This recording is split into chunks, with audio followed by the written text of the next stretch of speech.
Hello everybody, the Lord Roots here, and welcome back to another episode of Let's Play Kerbal Aerospace program.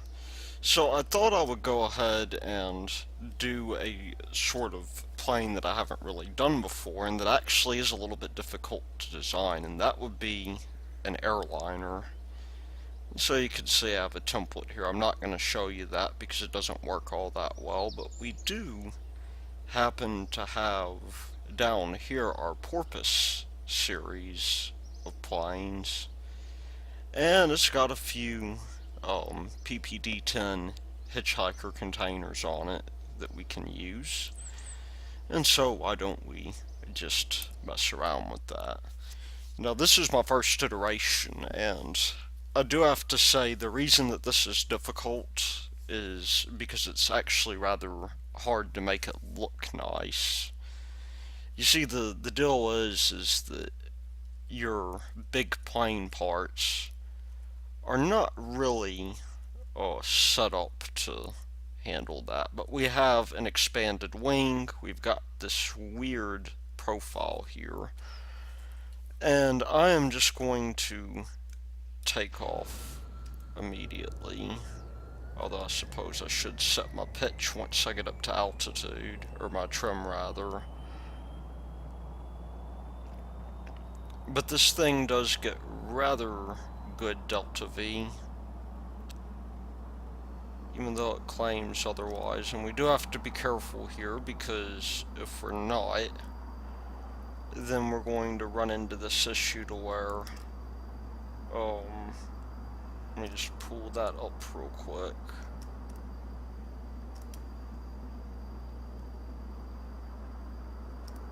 Oh, it's not high enough up, it looks like. But, you know, we do have this pitching issue largely because of where the engines are mounted. And this gets back to the problem that I was talking about, that there is no real good place or good parts for making these 2.5 meter planes that'll be necessary for us to get these guys up to speed. I mean, you'll see here that we've actually got a rather center of thrust that is now on our center of mass, and on top of that our center of lift is way down in the bottom here. So this isn't the best plane for us to mess with. And it does have issues. It does like to sink whenever we get up to altitude, unfortunately.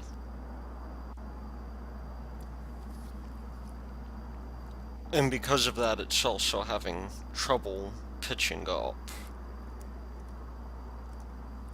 But we're a fair way away from the Space Center, so I'm going to go ahead and begin landing this thing, because while it is interesting, I mean, for instance, we're using the command pod here for the cockpit. It doesn't fly all that well, and that's unfortunate, because at first I was wanting to get that last window there, you know, make it not obscured from the deal, but that is unfortunately not happening. And so that's something we're going to have to keep working with.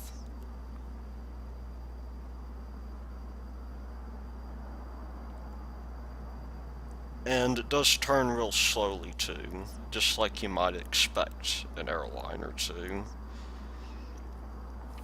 Now this is different from modern airliners in a way, because with modern airliners, you know, first of all, your wings are pitched up.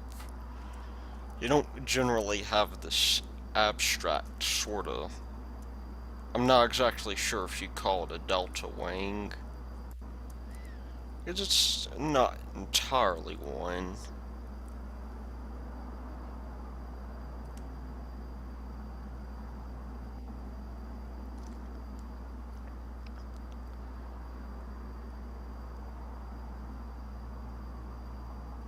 But, here we are, we'll just turn about, try to land on this thing. I could do the cockpit view, although I'm not entirely certain how to switch between the seats in the cockpit. And so that could be a bit interesting there. We'll also have an interesting empty little segregated passenger cabin. I guess that would be business, first class business and coach in particular, because you know when you're on a plane, coach is often in the back because people really do not like to fly in the back, and so you can get your tickets cheaper that way. And in this case, I have to contend with the noise of the engines as well.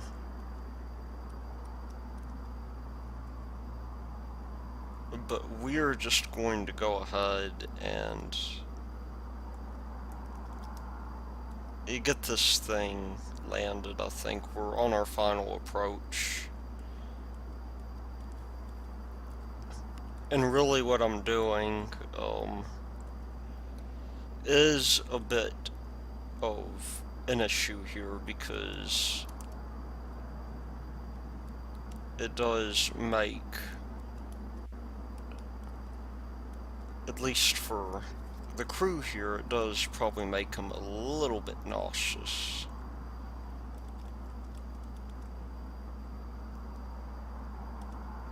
Because we have this issue to where the aircraft is bouncing around. Maybe with FAR. Let's just go ahead and begin landing here.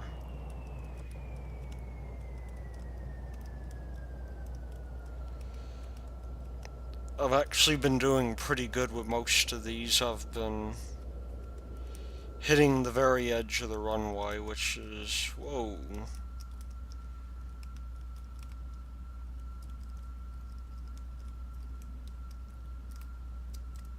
Well, I have not been landing as well as I've wanted to here. And the passengers are dead. Well, that's no good. Let's just go back to we'll recover that flight. And in reality, I think what I want to do here is I actually want to go through and get the improved version because the other guys are mostly dead. And you know what? Let's recruit some passengers here.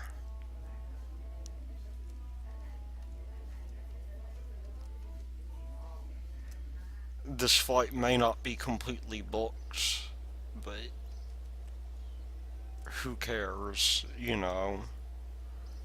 We'll just bring up this Porpoise Mark II, and we'll add anybody and everybody we can, and we've still got one empty seat. So this does have a capacity of like 15, and we've got 14.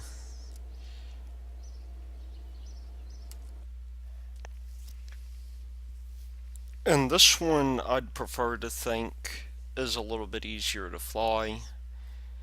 I've replaced the canards on the front with this sloping wing surface, expanded out the wings a little bit, fixed the center of thrust issues, and then changed this thing to look like it has an APU on it, Which, you know, would actually be a really good thing to have for something like this, because this unit right here is a little bit too powerful. But at any rate, we'll begin taking off, although maybe we'll just let the sun come up so that we can see what we're doing. There we go. And now we'll just go ahead and take off, I think.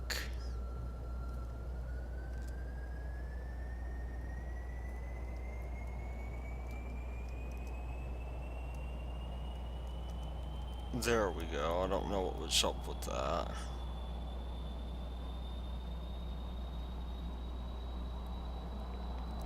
Ooh. Let's pretend like that never happened.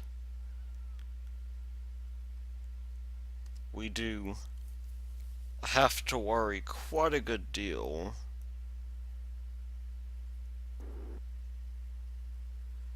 about really what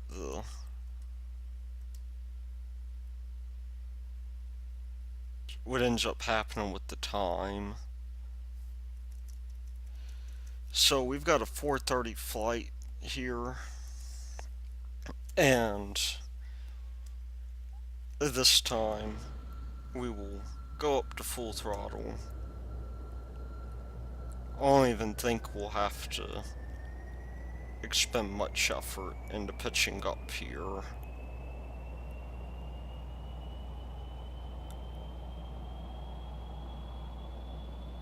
I think once we get up to maybe 60 miles an hour, I mean, we can take off almost immediately, but we're gonna have to be careful because, as you can see, we can tail strike.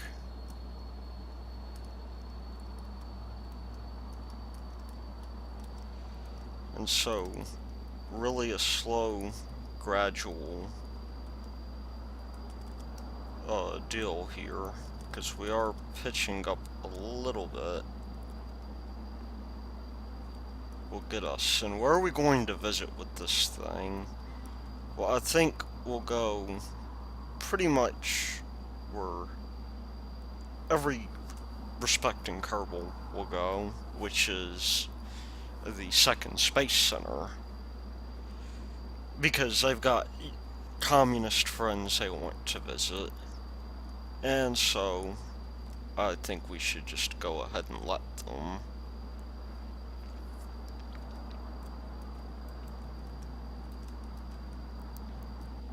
And you know, while we're at it, maybe we should go ahead and get these guys all kitted up for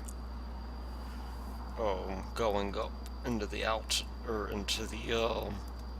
the stratosphere, because, well, come to think of it, we won't get our best efficiency in the stratosphere, but it will cut down some of the time here. And there is a bit of endurance that we'll have to deal with as well.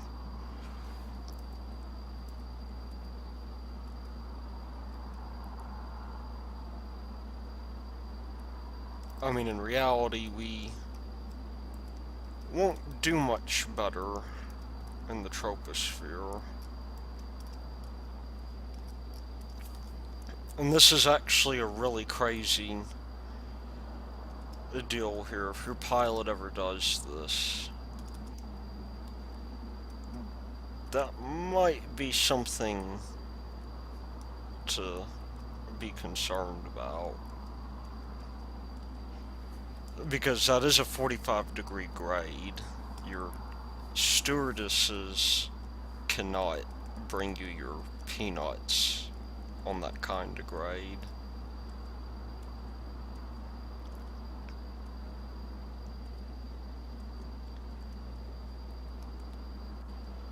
Now, to tell you the truth, I don't really know where this thing is, and I think we are a little bit too high.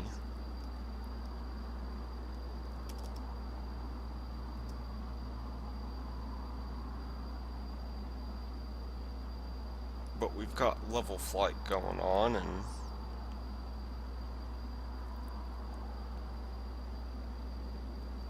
I think that'll be a good start. I think the low performance engines were not the best idea here. But we don't want to go slamming into the side of K2 either.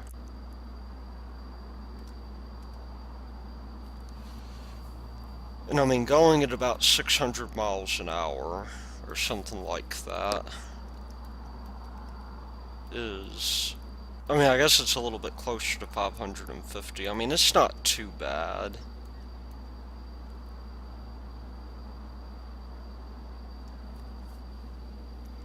But unfortunately, our fuel economy is leaving a little bit to be desired because we are a little bit too high up. So I'm going to get back down to a reasonable altitude once we do that.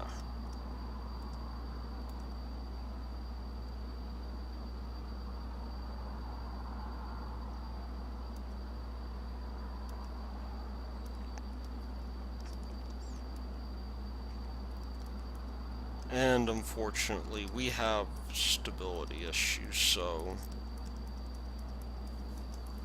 I'm just going to put on fine control so we don't oscillate like this. Like, you know, I just did. I want to maintain level flight as easily as possible. And if I can at all avoid running into K2, then that would be nice too.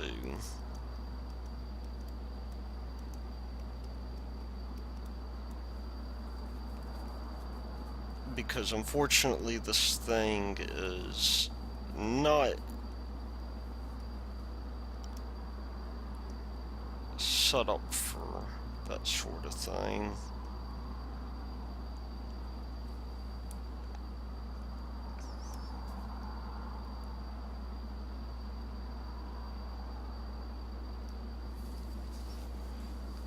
But I think if we cut back on the engine a little bit, that will help us too. I mean, for what it's worth, that engine is meant to be in the lower atmosphere, and it sort of shows we've sort of found the limit of that.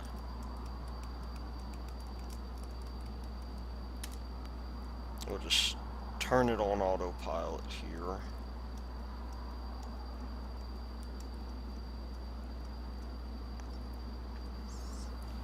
And I do know that this is about 20 degrees above the equator.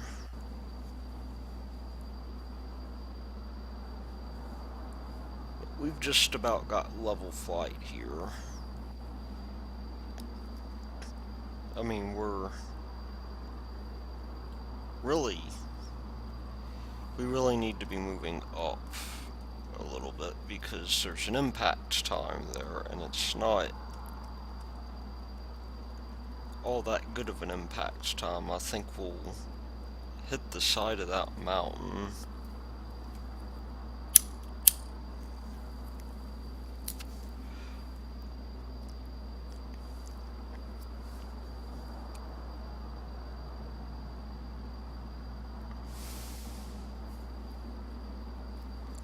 And that would be unfortunate.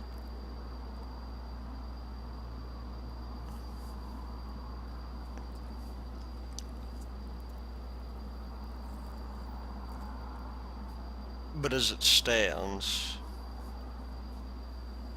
we do have just a small amount of yaw correction going on. which does puzzle me because the engines are balanced.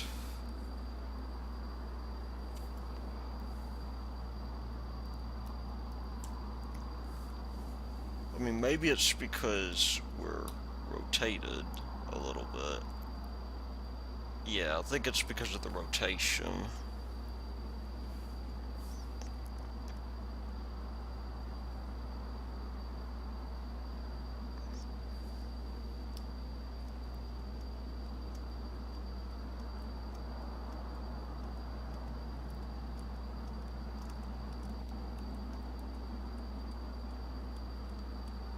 So I'm just going to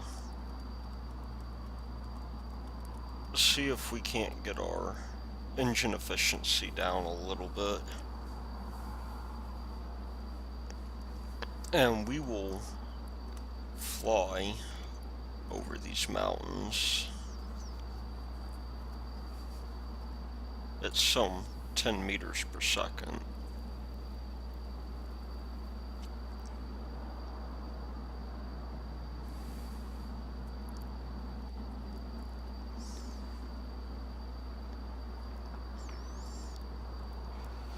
But at any rate, I believe I was talking about Korolev last time, and I think we were talking about the fate of the N1.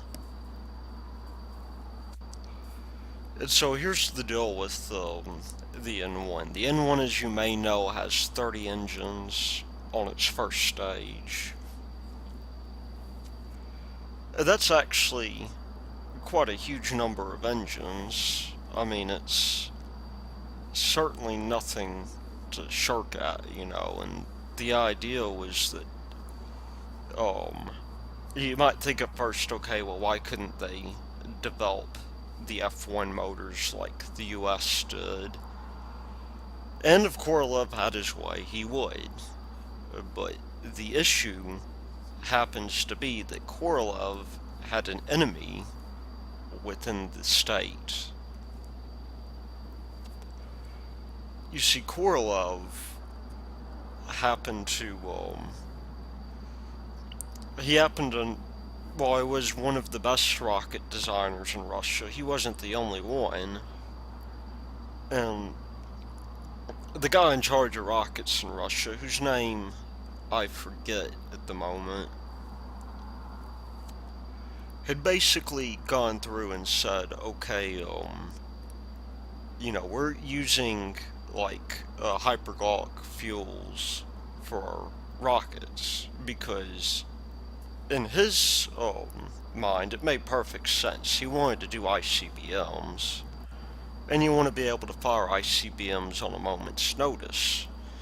Well, as you probably know, some fuels just aren't that great of a fuel for ICBMs, with the trouble that they just happen to not be storable. So, if you go back and you watch the shuttle launch, for instance, they fuel that thing up probably until a couple of minutes before launch, rather. I mean, yeah, I guess you probably wouldn't want it to keep fueling over launch because then you'd forget about it and then you'd make the external tank rupture or whatever. But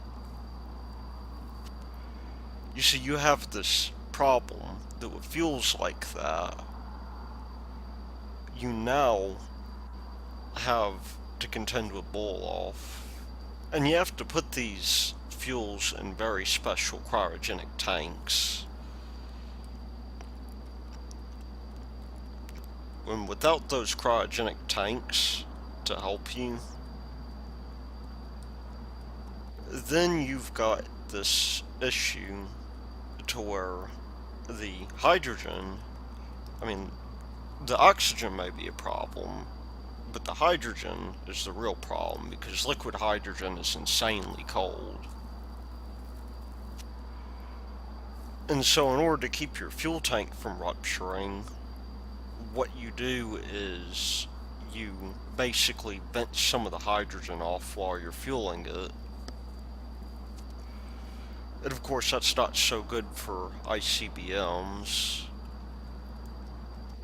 for the reason that they tend to need to be launched on a moment's notice. You don't have the several hours it takes to fuel up a rocket when you launch an ICBM. You just have to push the button and go, so to speak.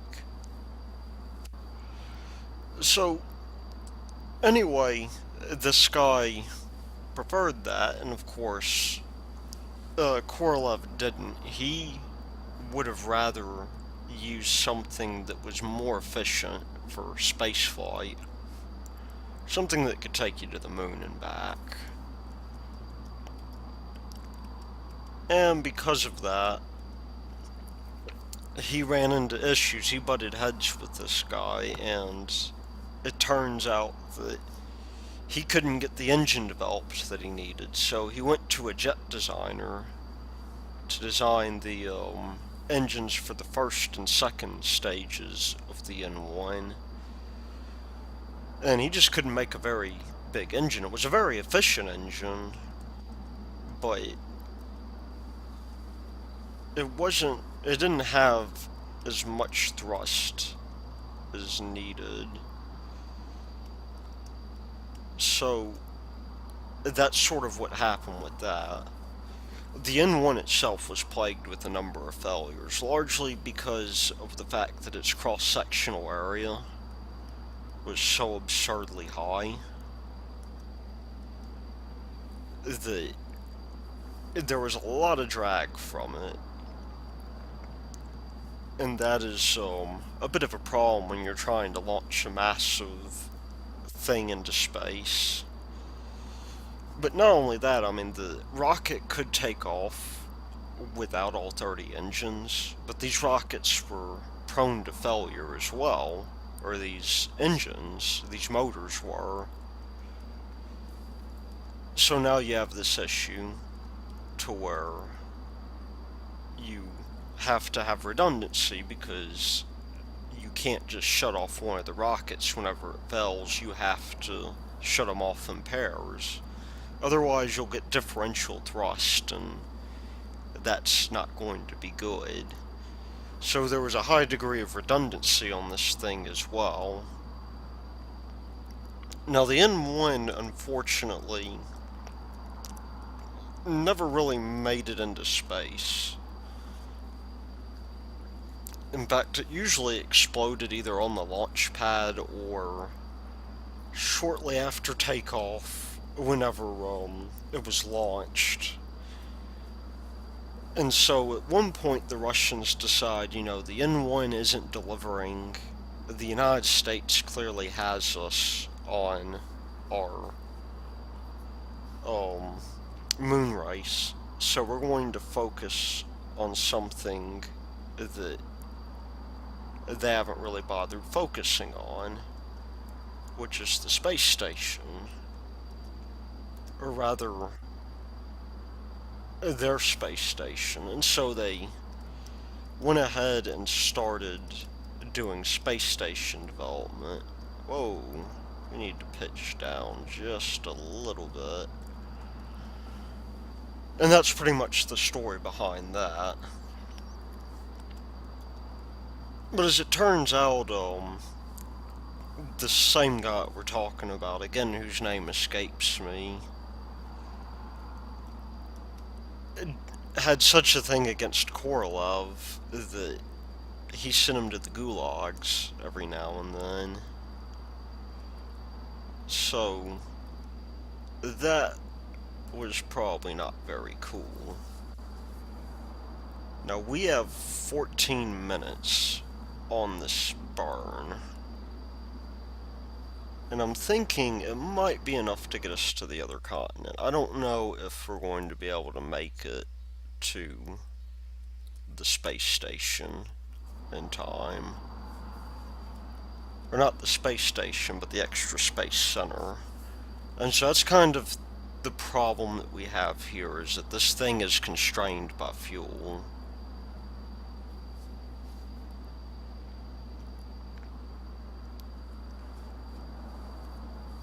And we do have some issues because we're flying against the grain here. We don't have gravity helping us. It's hurting us in this at this point.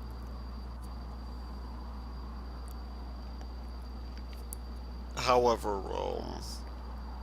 I think we'll be fine. I think we can definitely make it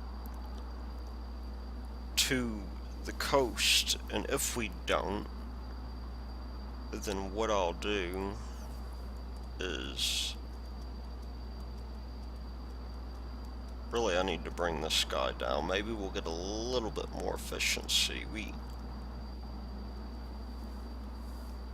I think our sweet spot for efficiency is actually around 2 kilometers or so.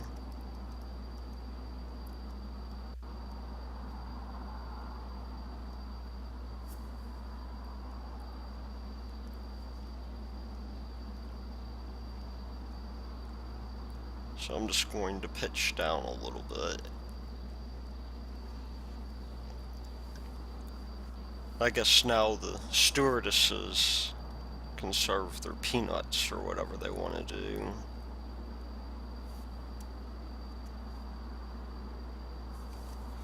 And efficiency is slowly but surely going back up.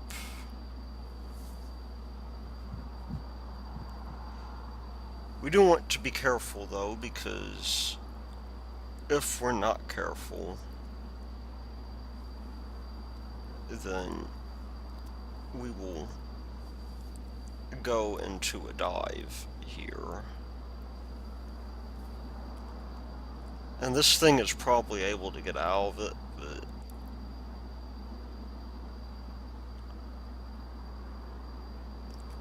really we don't want to have to bother with that.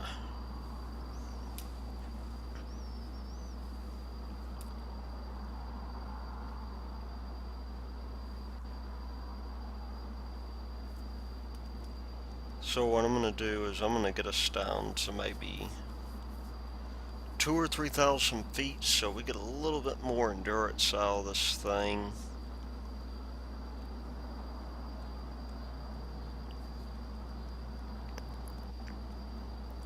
And we do have to keep the customers happy here. However, if we are able to do that, then I think we'll have proven that this thing can go transcontinental.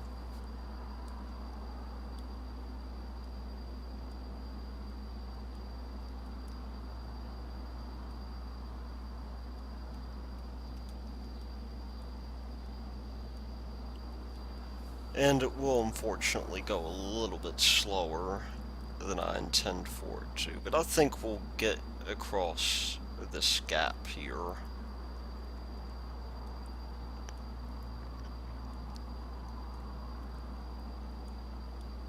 I guess in reality, I mean, look at that atmospheric efficiency there. We're very, very efficient right now.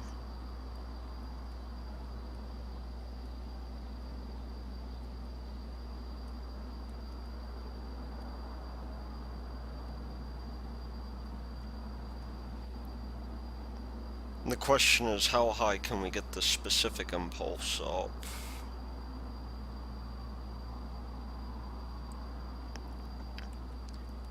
Now, in the event that we don't,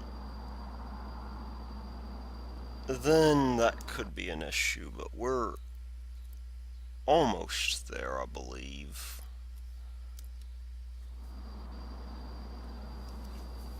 And so we will go intercontinental. If not, then I should have enough velocity and lift just to glide on in.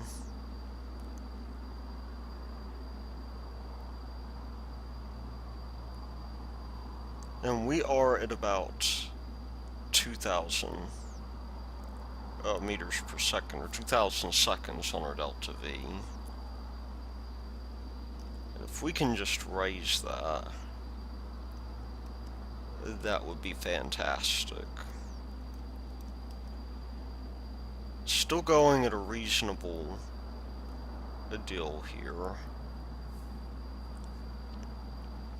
And I don't want to get too low, because I don't really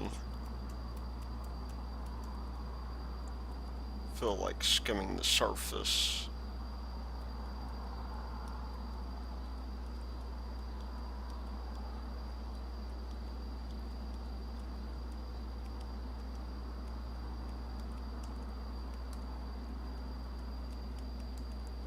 I think that'll help us a little bit. Let's just get our lift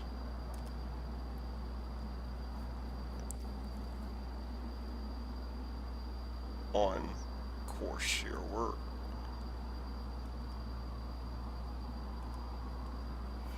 We're already gaining a lot more vertical speed than I really want to, and thus we will lose efficiency.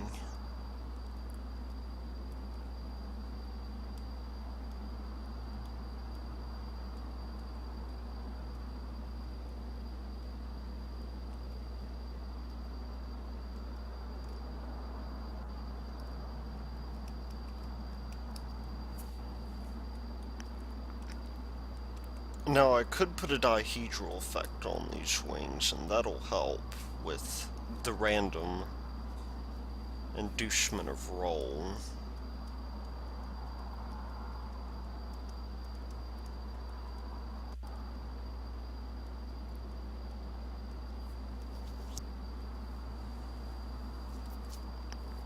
And as you can see, we've now extended our burn time just a little bit, even though we're now pitching up a little bit more than necessary.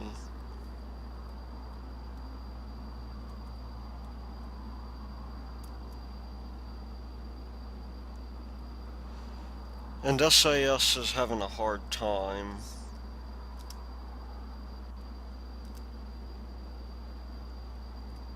keeping us,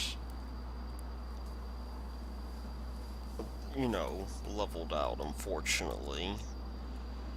That is a really difficult thing for us to do, is to keep this thing level.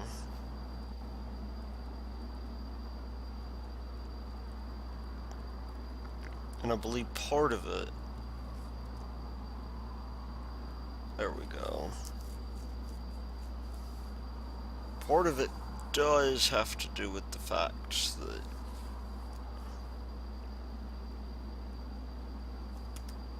we do have that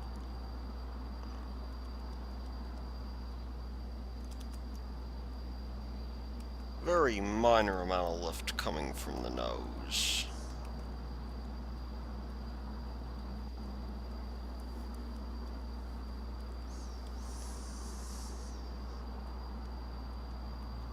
And possibly from the fact that, oh, there we go.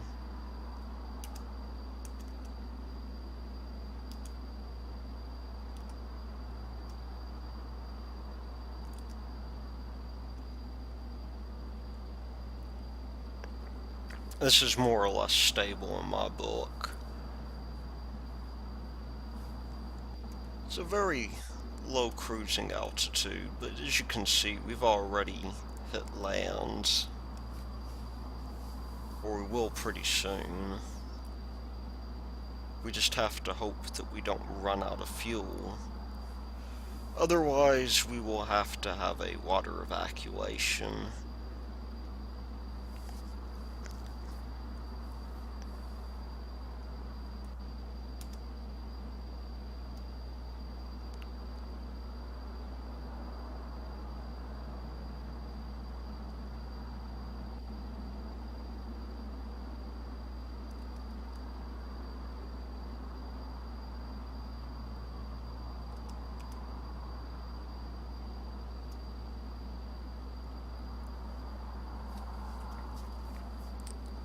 But we've got various things going on. Let's take a look at the IVA here.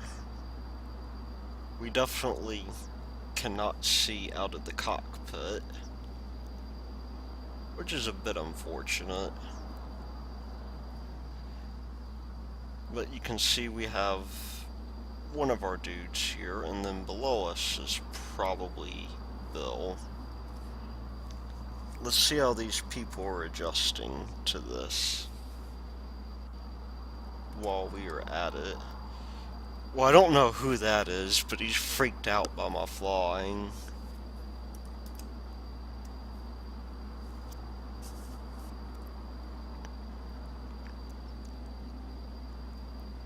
I guess maybe we have a bunch of first-time flyers here. That would probably be not Ribart. In fact, Ribart seems to be having a pretty good time. Shepard is freaked out. I mean, even more.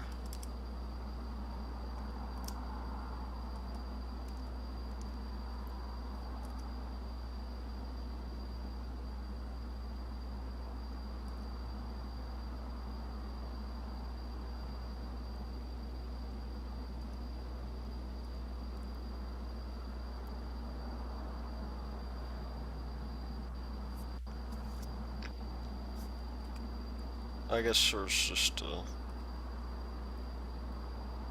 certain amount of turbulence that he's not used to.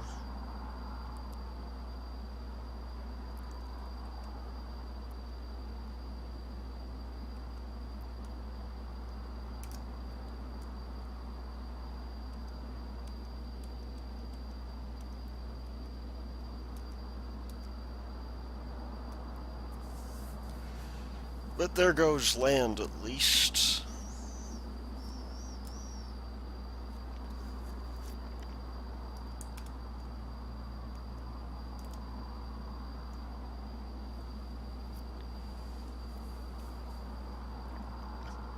And we are maintaining our Delta V for the most part.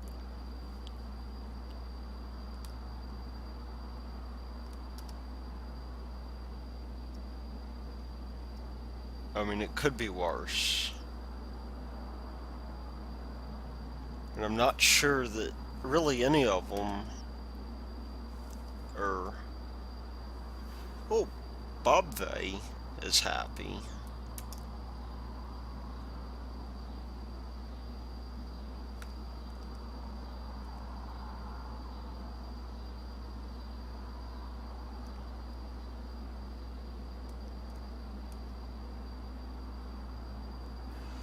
Which probably isn't that bad of a deal.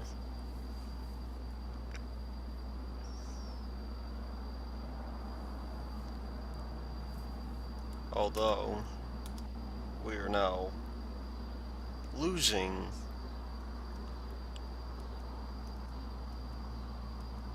some of this advantage we've gotten.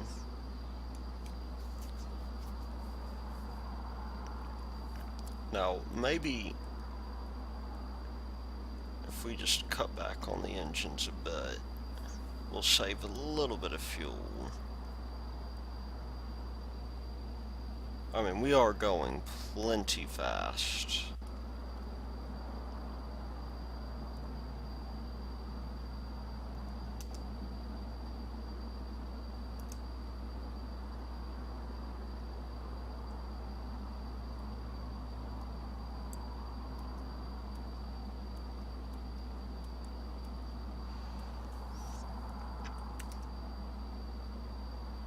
And that is a bit of a problem for us because we've got this weird, I guess you'd call it a moment of roll.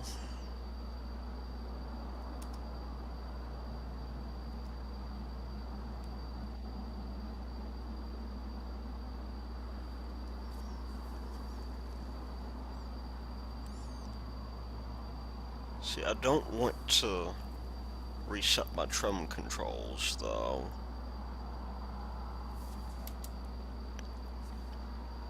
But yeah, most of our people are freaked out by this. I don't know if it's just that they're afraid of flying, or what it is. However, I guess it could be worse. I could be putting them on really one of my two ideas. I want to do either a lifting body, which I think might be kind of cool. And you can do them with FAR, I believe, but I want to do a lifting body KSP style. I saw a couple of videos that actually showed how you might approach that. They weren't doing lifting bodies as such, but they were doing something very, very similar.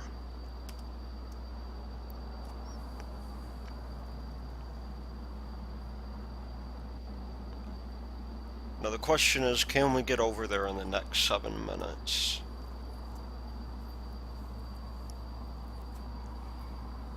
I'm thinking that the extra space center is probably going to be a pipe dream, because I don't know where it is and we will only fly for 7 minutes more. However, when we hit land, which I believe will happen fairly soon, and I think with appropriate throttle management will happen fairly easily.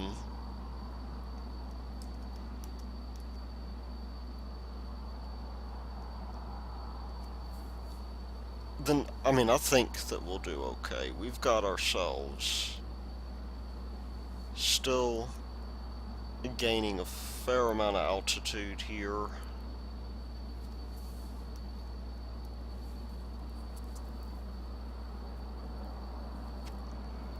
But these guys have only had to endure 2 Gs, so they should not be bothered by it. We are very much at 1G already. We just have to get over to that bay.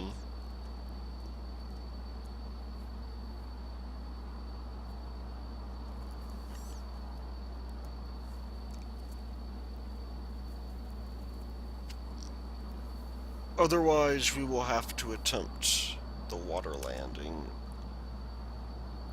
which I don't really care to do.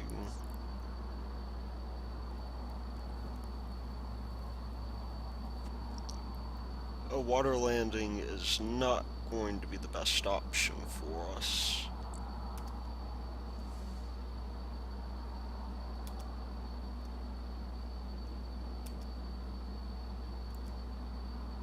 Oh wait, I'm going the wrong way.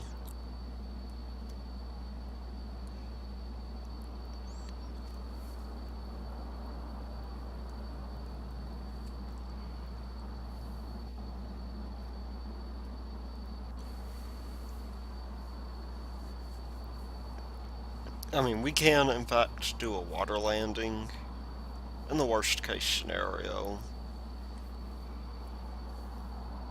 but we may run into this issue to where we'll hit the coast instead.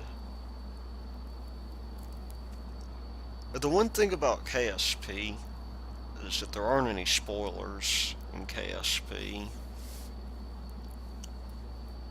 I guess you could sort of roll your own.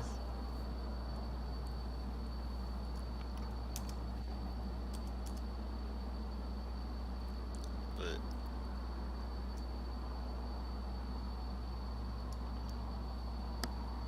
really, who wants to do that? I guess there's B9, which does have spoilers.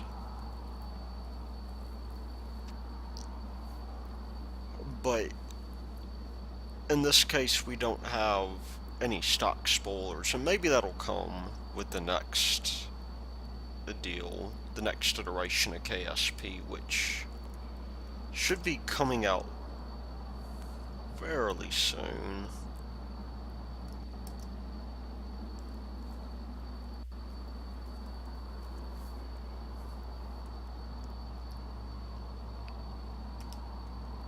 Just do some roll correction here.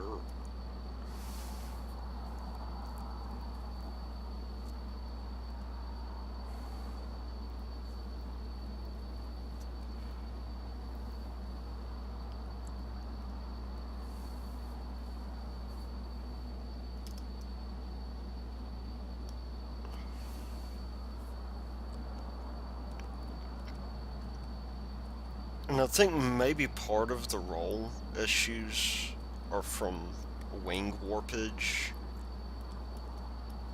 Because in fact, that before control surfaces were really invented, that was the way that you would do it. Is you would warp your wings, and part of the reason that that's not done now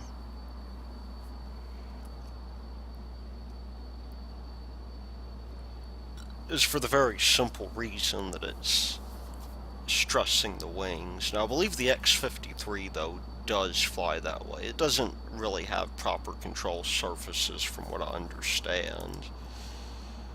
What it does instead is it warps the wings very slightly.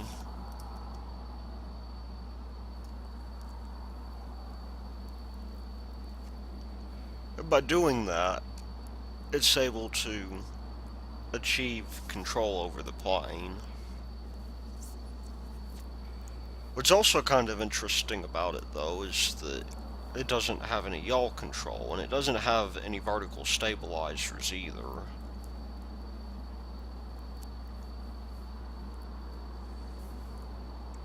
Well, let's just see how our pilots are doing. If 2 out of 3 of our pilots are freaking out, that's not the best sign in the world.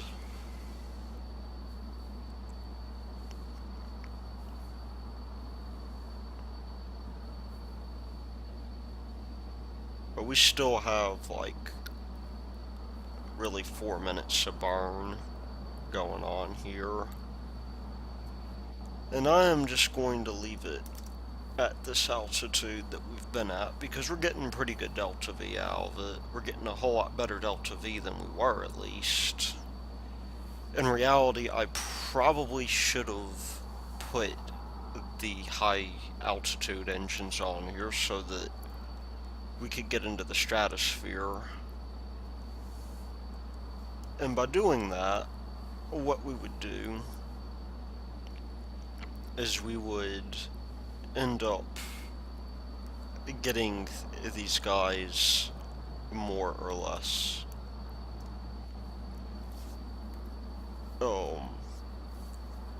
we get them a whole lot quicker.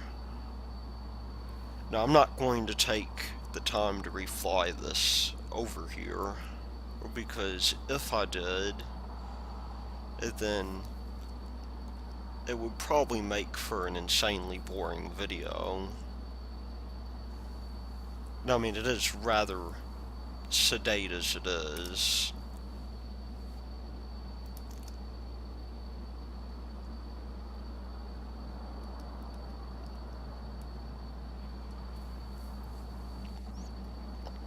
I mean, this is taking about as long as it usually takes me to get into orbit with an SSTO. And a high-performance SSTO is something I would like to do. I don't know if I'm going to call it HAT, like I've done in the past. But I'm thinking, at some point, I would like to take an SSTO, maybe into orbit around another planet, just to prove that it can be done.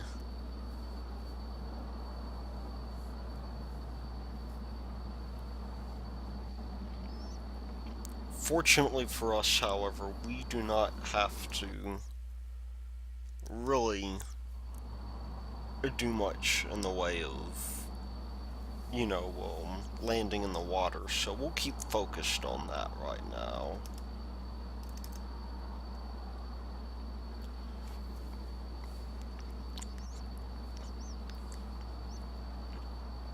And I'm thinking that this guy will pretty soon be able to land without incident.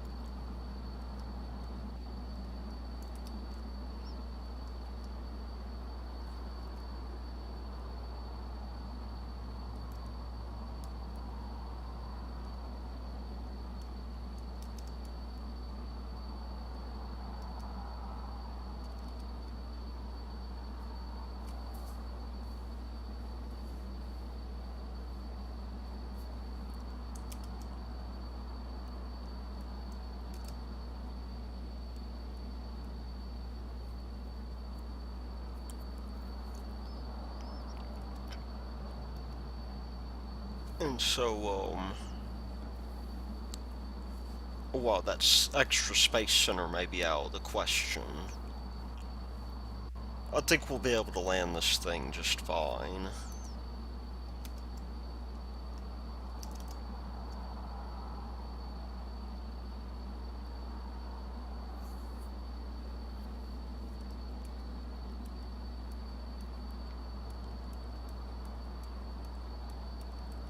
Maybe if we cut down the speed just a little bit,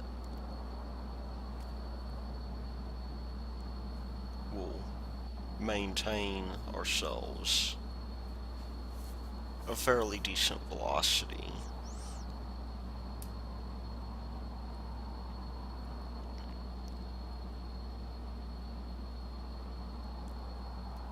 Now if we go into our cockpit, we've still got a fair amount of lag here, and I don't know if that's from physics or what.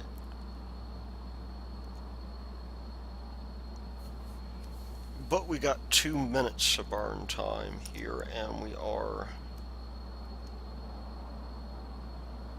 picking up a bit of speed.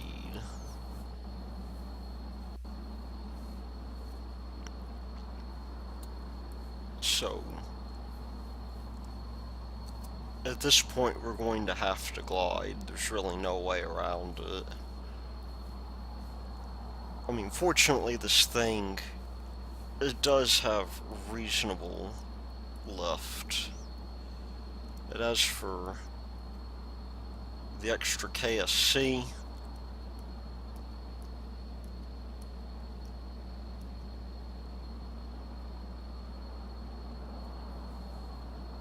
well, I don't think we're going to get there, to be quite honest.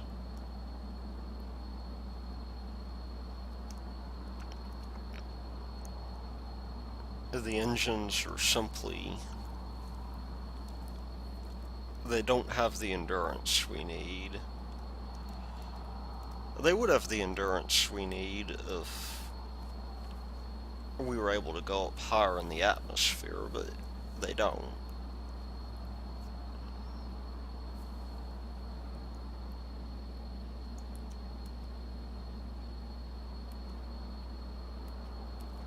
So I'm going to start looking for an area to run into, and then we will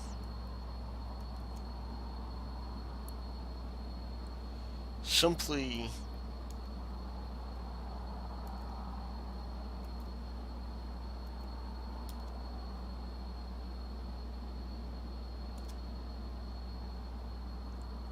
try to get this guy landed somewhere. Get that last minute of engine time going. And then we will need to, of course, land.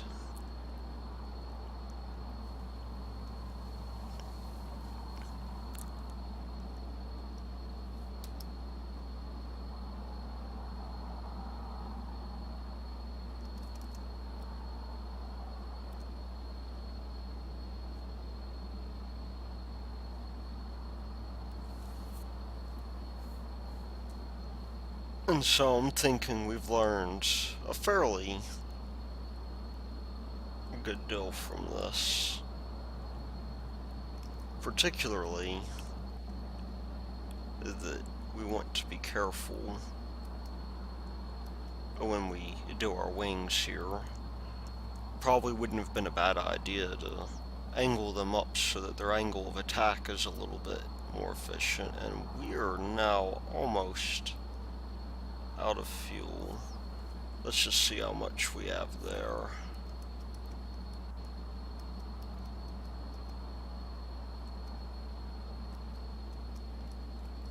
Now, a good pilot might leave some fuel in reserve, but I'm not. Instead,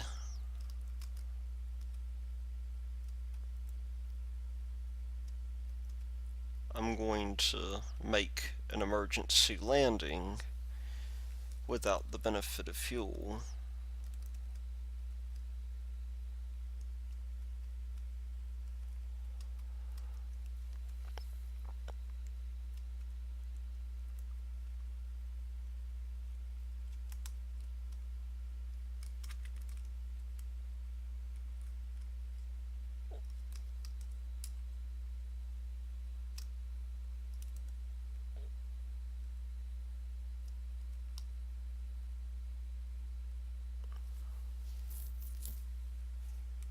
And we will just have to see if we make it.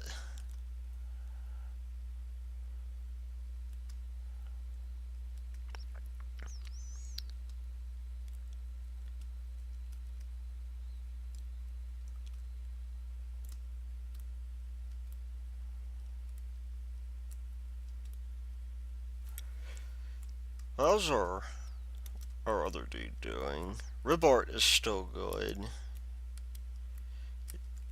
Oddly enough, these guys are not freaking out as much. And Bob Vay,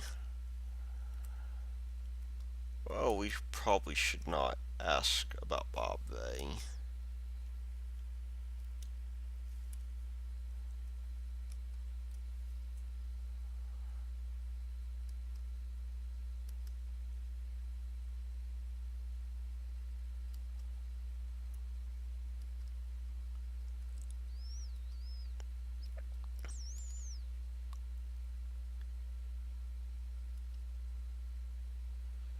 The question is, can we slow ourselves down enough to where if we have to make a water evacuation, that can be done?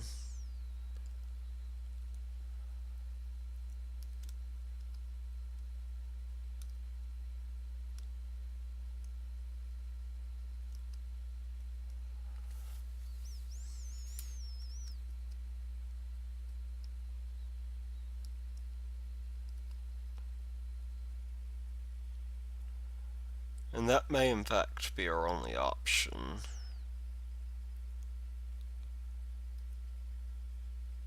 And so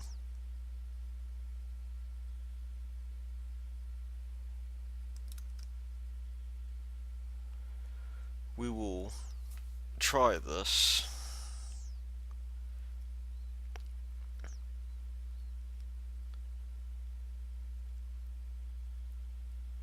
And hopefully we will not impact the water in such a way as to cause too much trouble.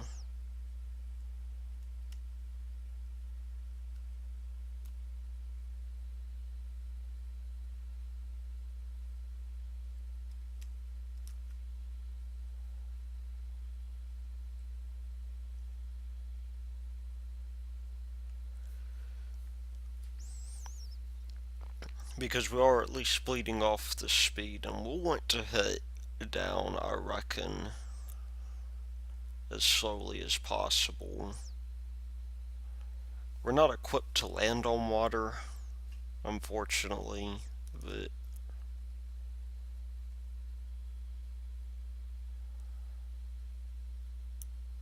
if we can bleed off most of this Delta V,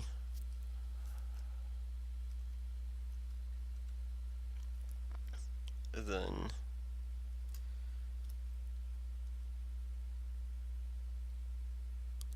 that will help us quite substantially.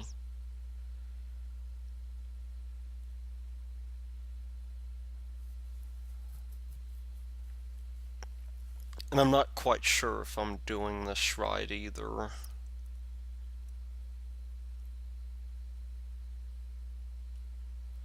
My guess is probably not.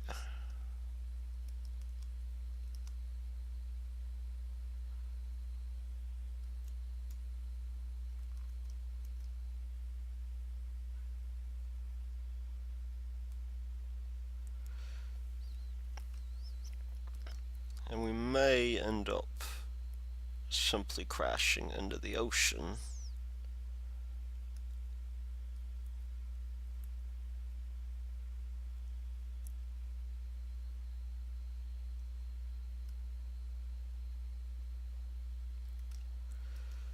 But if I can keep this,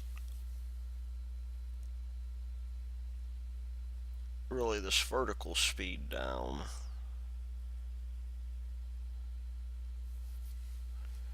then that'll be a good start.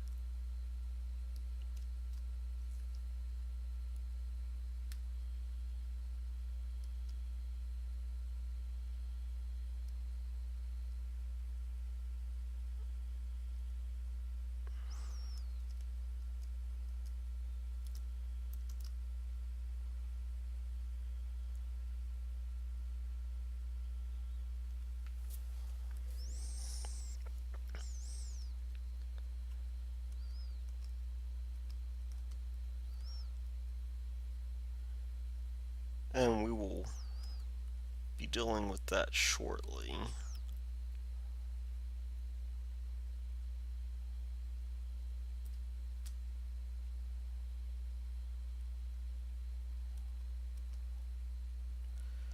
And so the question is, can the hull take crashing into the ocean at the speed we're about to do it at? I'll put the gear down just in case, even though it's rather pointless to do so.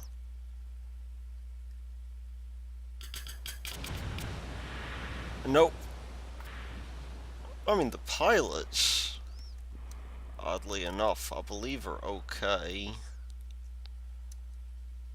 See if we can get a crew report.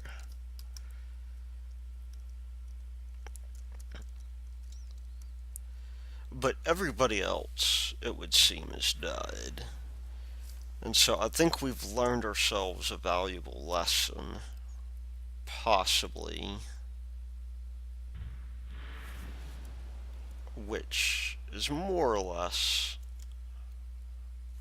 to make sure you have enough fuel.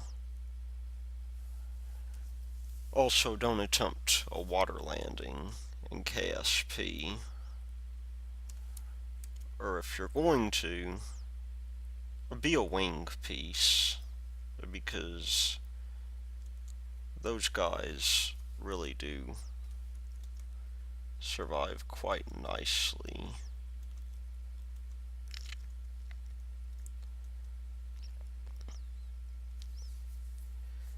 And we'll just wait for this guy to get destroyed over here.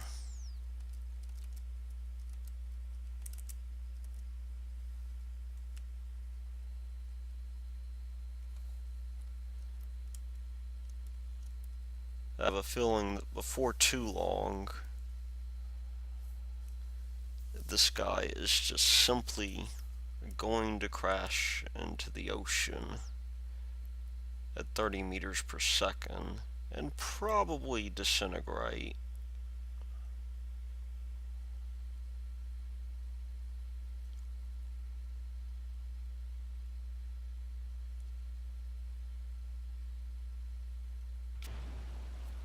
There we go.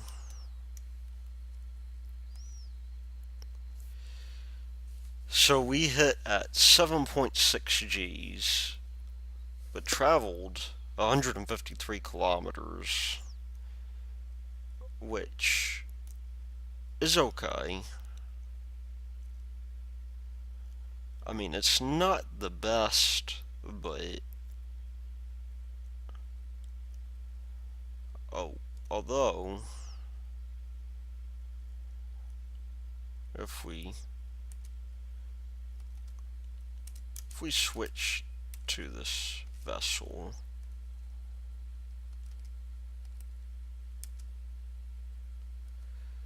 oh yeah, let's go to the space center and clean everything up. At least those guys are still alive, but everybody else is dead now and probably was cursing my name for designing the spacecraft. But we will recover this for zero science, and we will also grab our debris. And until then, until the next time anyway, this has been Thy Lord Root, and I will see you later.